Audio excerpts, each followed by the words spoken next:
Hey, how's it going, everybody? Welcome back to Art of Creation Homestead. My name is Jason. Hope you guys had a wonderful Thanksgiving. I hope that you're gonna have a wonderful holiday season. And it's kind of dark and rainy here today, so we're gonna try and get this done quickly. Okay, this doesn't need to last too long.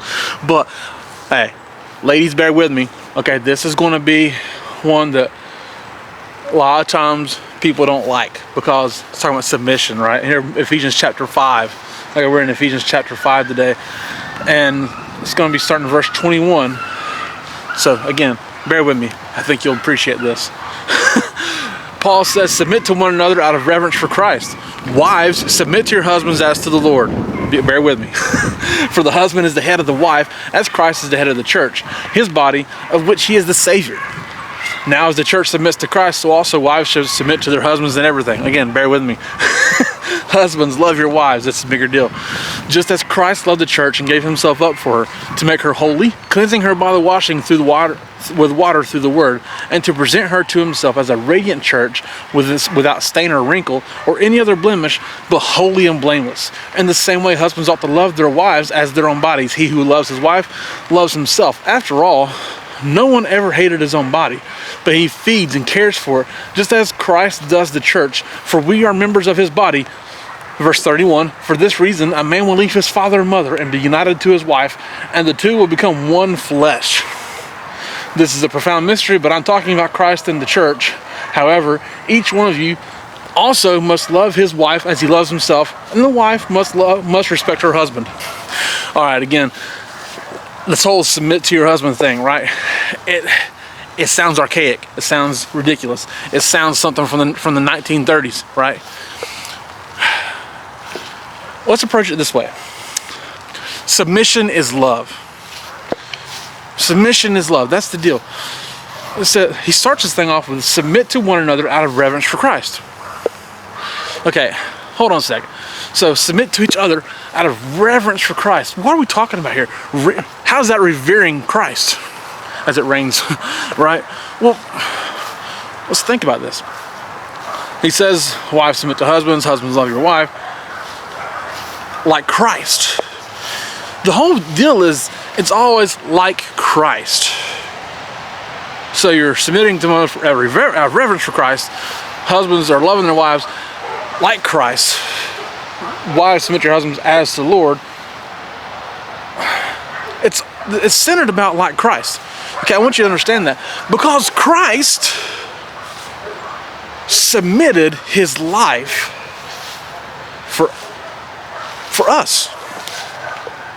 He did. See, Christ was human, but he was God. He had human emotions and wills, right?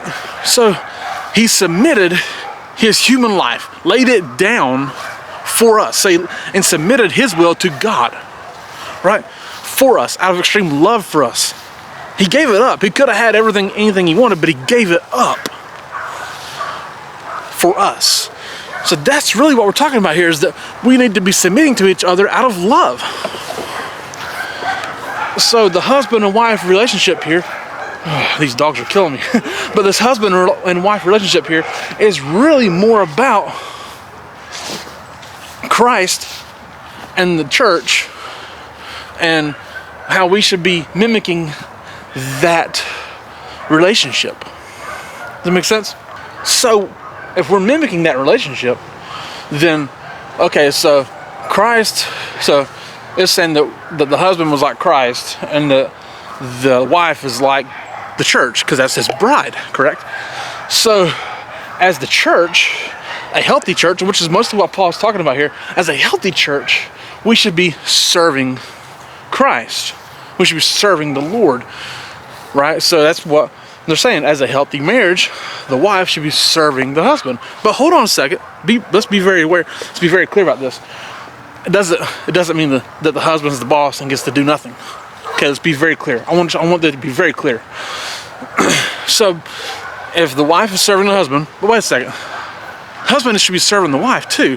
He should be laying his life down for the wife. And in my opinion, this is a more serious matter for the husband than it is the wife. Okay. A lot of people might say differently, might feel like it's saying this differently.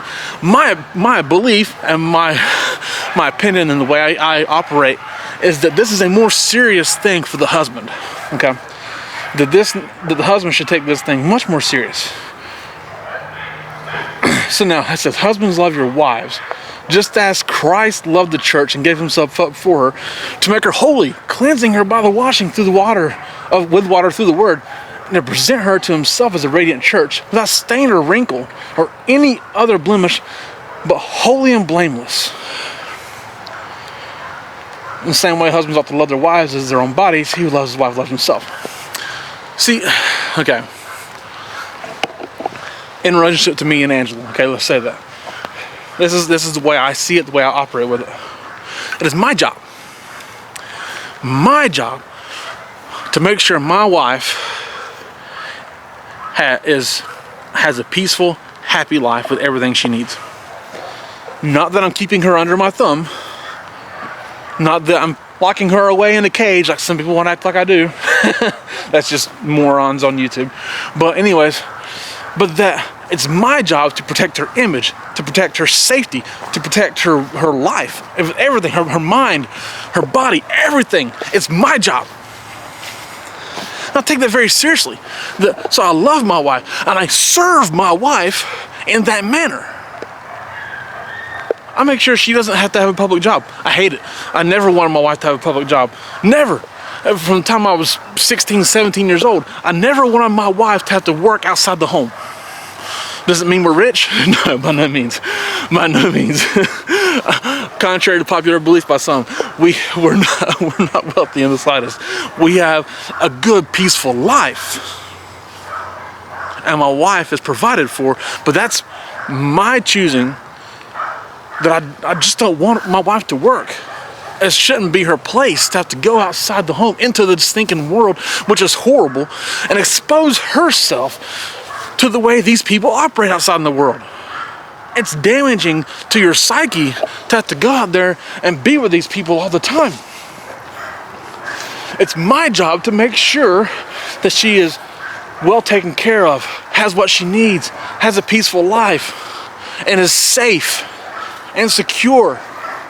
And that's how Christ is with the church, right? It's his job. That's why he submitted his life this way. It's his job. He put it on himself to make sure that we are provided for, to make sure we are safe, to make sure we are happy and peaceful. And when you trust God and have that relationship with Jesus, that's what you wind up with. Isn't that amazing? Because that's what we say. We say, oh, all of our joy and our peace lies in Jesus. But that's what we're saying here is that Christ submitted his life so we could have that. It's such an amazing comparison that we just simply don't approach appropriately. And we don't understand it. We can't grasp it because we're too worried about archaic gender roles to think about, no, this is not what we're talking about. We're talking about submitting to one another because we love each other. And the church submits to Christ out of love. The Christ submitted to God for the church. All out of love. It goes hand in hand. It's the parallel. It's the greatest parallel in the whole Bible. Because God takes the sanctity of the home super seriously. The traditional family is a big stinking deal. And by the way, when we had this traditional family idea, where people loved and served each other, and that the woman's role, by the way, is a super big role. Crazy important role. It's a massive responsibility to be a woman. Okay? Huge responsibility to be a wife and a mother. It's something that we have to have good wives and good mothers to have good, strong families, to have good, strong communities.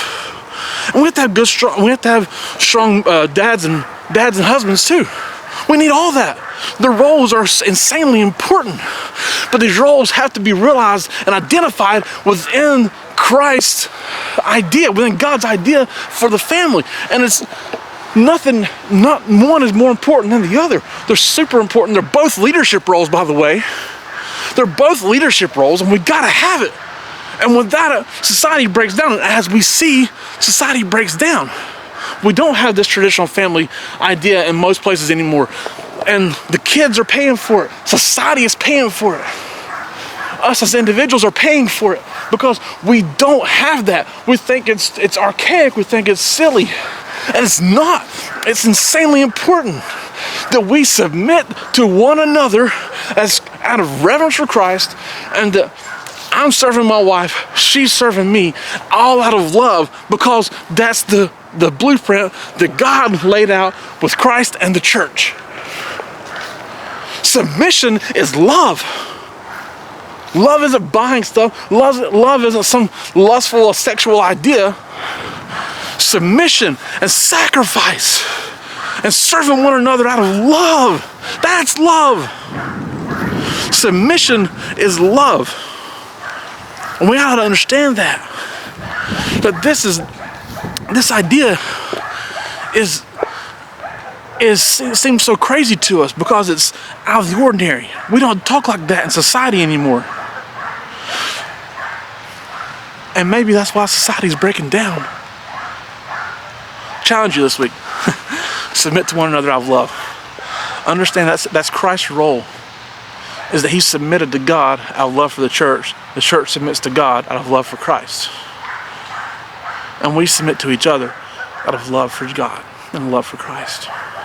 So thank you guys so much for watching. We do appreciate it. My name is Jason. This is Art of Creation Homestead. We love y'all. God bless you. Goodbye.